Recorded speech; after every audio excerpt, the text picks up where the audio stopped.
Hi, welcome to TED Talk. My name is Fred. Hi, I'm Maggie. And we're going to be talking about legalizing marijuana. Many people use marijuana, some for recreational purposes and others for its medical benefits.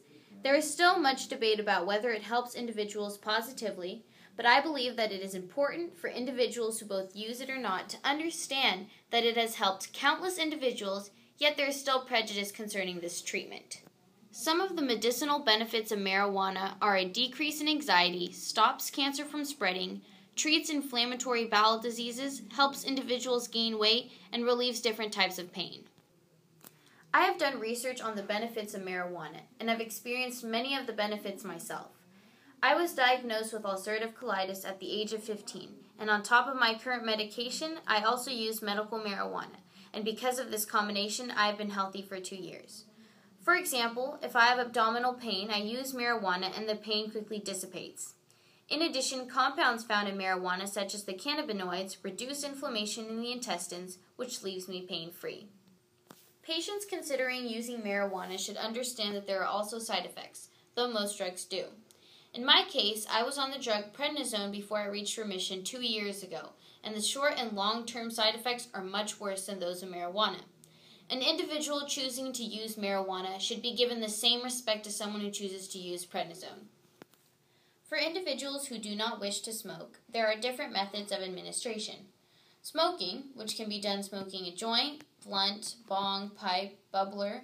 But yes, there are health hazards involved with smoking, which has potential cancer-causing compounds. Vaporization, meaning taking medical marijuana where you are able to avoid the respiratory toxins present in smoke by heating the marijuana to a temperature where the beneficial ingredients are evaporated and able to be breathed in. And finally, ingestion. Medical marijuana can be ingested, made by cooking marijuana with butter, which can be baked in any food using butter. From the point of view of the government, there are many reasons to legalize marijuana, mainly taxation. So, if the price of marijuana was high, our dealers would only be able to sell a little bit amount, as seen here. If the price was low, they'd be able to sell a lot because people would be more willing to pay for it. For every point along this line, there are different outputs.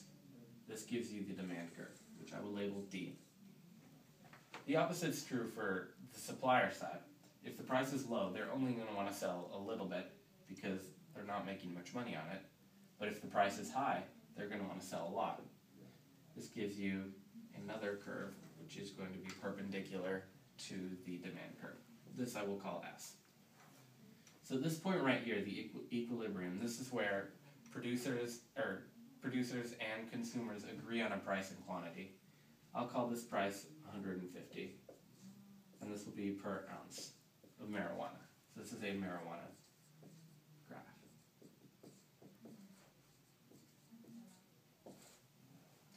So, if the government were to step in, this model would stay the same, except they would want to tax it, and they would probably want to tax it heavily. So I will draw in the new tax curve, because for every point, they're going to want to tax you, say, $75 per ounce. So here, this point is 75 higher than this, and this quantity, this point is 75 higher than this. So this curve is basically the parallel to this supply curve, just $75 higher. We'll call this curve S prime. This is $75 higher. So, at this point right here, producers are still, it doesn't cost them any more to produce, so they're going to want to continue to sell you at this price right here, which will be exactly $75 higher than here. This is going to be $225. At this point, though, people aren't willing to pay because if you look at the demand curve, they only want to buy this much. So, through time, the price will inevitably drop as demand raises, and it will meet on this new price right here.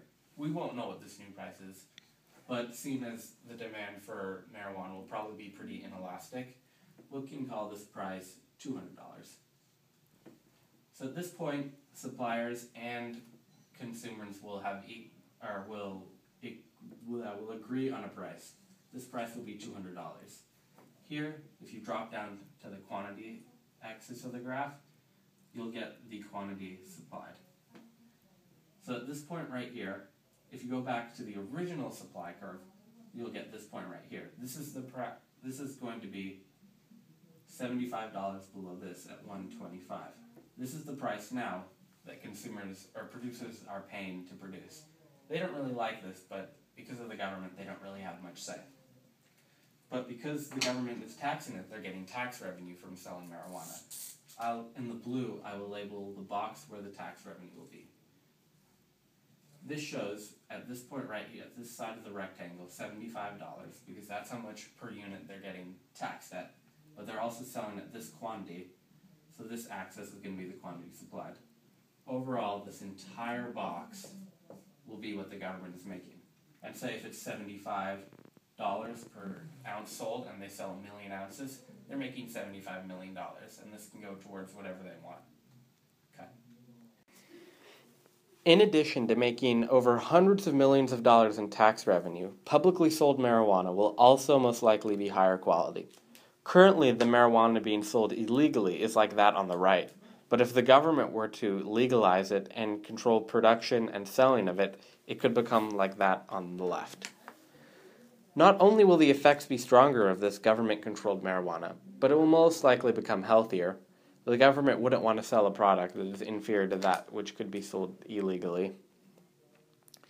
The government would also be able to control those who consume it. By only selling it to those over the age of 21, like they do in Colorado, it will be harder for those under the age restriction to get a hold of it. High schoolers would have difficulty finding marijuana, much like they do alcohol. Currently, having it being illegal, it is easier, it's the same level of ease for those over or under the age of 21 to get a hold of it. But if they were to legalize it for those over the age of 21, people under the age of 21 would have to either get a fake ID or find someone to illegally sell it to them. Legalizing marijuana would also limit the amount of overcrowding in prisons. Since it would be illegal, marijuana smugglers, producers, and sellers would be out of prison and also out of jobs. This would lead to lower violent crimes and, as I said before, overcrowding in prison. Overall, the benefits of legalizing marijuana vastly outweigh the costs, and thus the government should legalize it. Thank you.